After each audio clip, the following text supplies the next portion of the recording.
Kamakailan nga lang ay ating tinalakay ang patungkol sa latest chapter ng Boruto Time Skip 2 Blue Vortex, Chapter 35, na isa nga sa mga pinakita dito ay ang mga ilang kahinahinala or mga kaduda-duda na mga aksyon o mga galaw nitong ni Amado, which is nakita din naman natin na pinangunahan na nga din ni Inujin na sabihin ng mga bagay na to. At kaya nga dahil din sa mga bagay na yan, dahil nga rin sa mga eksena o pangyayaring yan, diyan na nga din pumasok yung mga ilang katanungan ng mga ilan nga sa mga taga-subaybay dito na ano nga ba daw talaga? Kakampi nga ba daw talaga nila itong si Amado? O isang kalaban? Na kaya yan nga din ang ating tatalakayin sa oras na to mga pare koy. Na kung isa nga ba siyang kakampi or isang kalaban. Dahil nga till now ay hindi natin malaman-laman o hindi natin mabasa ang mga galawan, binabalak o mga pag-iisip netong ni kumparing Amado mula Boruto Next Generation at hanggang sa time skip na 2 Blue Vortex. Tamang tanawan lang si kumparing Amado mga pare koy. Parang Netflix at chill lang sa mga nangyayari ngayon sa time skip 2 Blue Vortex. Nakita naman natin guys, binalagbag ni Jura si Kawaki samantalang pinapanood pala ito ni Amado. So di ba ang hirap basahin ng taong to? Ano ba yung plano niya? Ano yung mga binabalak niya? Isa nga ba talaga siyang kalaban? Or baka naman isang kakampi? Well, yan nga ang tatalakayin natin ngayon. Ating tatalakayin ang mga bagay na magsasabi na maaaring maging kakampi si Amado at ang mga bagay na magsasabi na maaari nga din isang kalaban si Amado. Pero bago tayo magsimula ay huwag niyo kalimutan na mag-subscribe sa ating channel. I-hit nyo na ang ating notification bell para updated kayo lagi sa mga uploads natin ng mga video.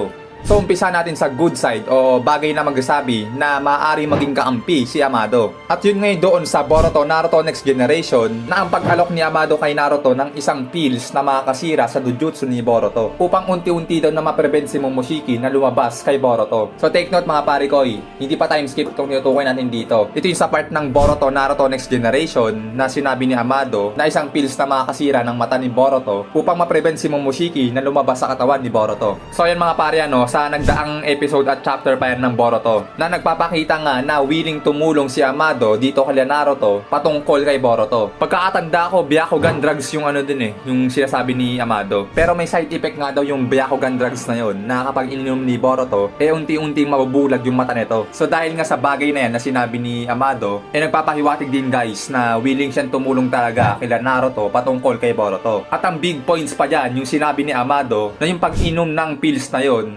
maaari pa nga daw ikamatay ni Boruto. So ayan, isang bagay pa yan guys na magsasabi na maaaring kakampi nga talaga si Amado. Dahil isipin nyo, sinabi ni Amado na maaari din palang ikamatay ni Boruto yung pag-inom ng Byakugan pills na yon. Kasi kung kalaban si Amado, dapat hindi niya nasasabihin kila Naruto na maaari nga ikamatay ni Boruto yung pag-inom ng Byakugan pills na yon. Pero ibang nangyari. Sinabi ni Amado na maaari nga ikamatay ni Boruto yung pag-inom ng pills na yon. So it means to say, pinapakita ni Amado na isa siyang kakampi at kaalyansa nila Naruto na hindi niya nais na mapahamak din si Boruto. At syempre bukod dyan, ang isa pang bagay na magsasabi na maaari ngang kakampi si Amado is yung pagtraidor nga nito sa Kara Inner. Katulad nga ng pagtraidor niya kila Victor at Jigen. So puntos din yon para masabi natin na maaari ngang kakampi itong si Amado. So ayan nga mapari yung mga naisip kong bagay na maaaring magsabi na isang kakampi si Amado. Base yan sa Boruto Naruto Next Generation. Wala pa dito yung time skip mga pare.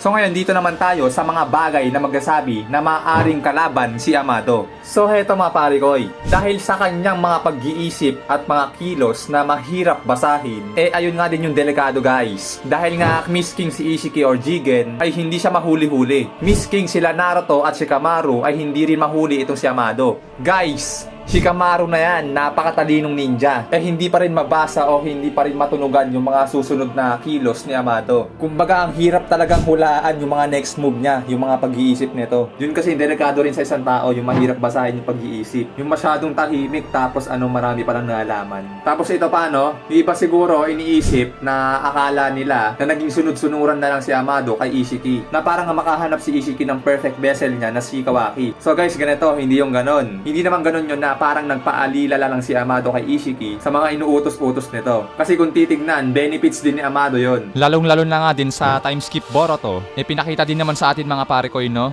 dun nga nagkaalaman na yung gusto nga ni Amado is yung mag-resurrect nga yung kanyang anak sa pamamagitan nga ng tulong ng karma ni Kawaki. Na kaya ayan nga din ng dahil kung bakit iniingatan nga ni Amado itong si Kawaki. Na kaya kung iisipin nga din na pagdating nga dun sa episode 1 ng Boruto Naruto Next Generation, itong paglalaban nila Boruto at Kawaki, marahil nga din mga pare ko, ang maaari na nga din na nangyari na si Amado na nga ang kumokontrol dito kay Kawaki. Na parang ganito nga lang din, no? Yung paglalaban nila Kawaki at Boruto sa episode 1 ng Boruto Naruto Next Generations. Guys, take note, ay ang parte ng paglalaban nila Boruto at Kawaki, 2 Blue Vortex na yan. Kasi time skip na yan, di ba? So malamang 2 Blue Vortex na yan. At kung papansinin natin, yung Karma Seal ni Kawaki dyan ay mas malakas na nga kumpara dun sa mga nagdaan. At ito pa mga pare, di ba sinabi ni Kawaki kay Boruto, the age of shinobi is over. So ayang bagay na yan, ayang sinabi ni Kawaki, maaaring si Amado din ang may kagagawan. Kasi ganito, di ba sinabi ni Amado na may anak siyang namatay? Na yung pagkamatay ng anak niyang yun, marahil isa yung sa mga naging dahilan kung bakit ganun siya kumilos ngayon. Kasi maaaring nangyari, yung pagkamatay ng anak ni Amado is maaaring ninja ang may kagagawan. At gusto niyang wakasan ang shinobi world o ninja world sa pamamagitan nitong ni Kawaki. Kaya siguro sinabi ni Kawaki na the age of shinobi is over. Na parang nalabas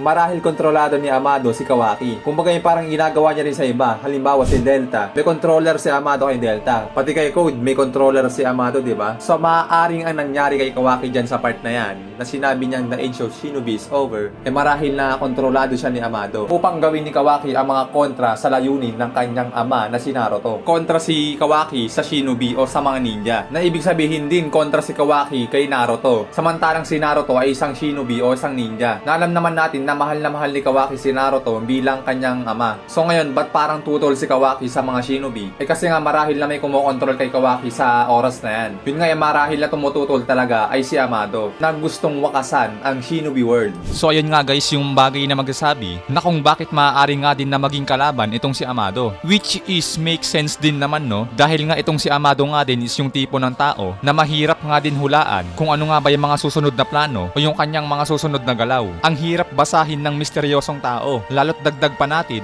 na mukhang simula pa nga lang ng una, mukhang malawak na nga talaga ang kanyang kaalaman. Amado Gaming mga sir. Miski yung matatalino o mauutak na ninja na kinikilala natin, hindi nga din nila magawa na makaporma sa kanya. Dahil mga pare ko, itandaan natin, si Amado napakaraming alam. Marami din siyang alam about sa Otsutsuki. Na yung Otsutsuki nga, kaya nitong mag-resurrect sa ibang tao, so sa ibang katawan, sa pamamagitan ng Karma Seal. So ayun siguro yung pinagbatayan ni Amado na paraan upang ma-resurrect niya o muling mabuhay ang kanyang anak at dito nga sa katawan ni Kawaki. Pero ang pinagtataka ko dito, yung namatay na anak kasi ni Amado ay babae. So kung ang plano o gusto ni Amado is mag-resurrect yung anak niya dito kay Kawaki, parang ang awkward. Babae yung anak ni Amado tapos magre-resurrect dito sa katawan ni Kawaki. So anong gender nun? Yung pagkataong loob, babae tapos yung katawan lalaki. So parang awkward naman, no? Pero sa bagay, perfect vessel kasi si Kawaki, napakahirap kasing humanap ng perfect vessel. Malay ba natin, baka nga isa ring Otsutsuki si Amado na yung katawang ginagamit niya ngayon is imperfect vessel. At ang perfect vessel niya rin pala ay si Kawaki. Na yun nga din sinasabi natin kanina, di ba? Na hindi lang si Ishiki ang may benefits kay Kawaki, kundi si Amado din. And last thing, isipin lang natin guys, napakarami talagang alam ni Amado about sa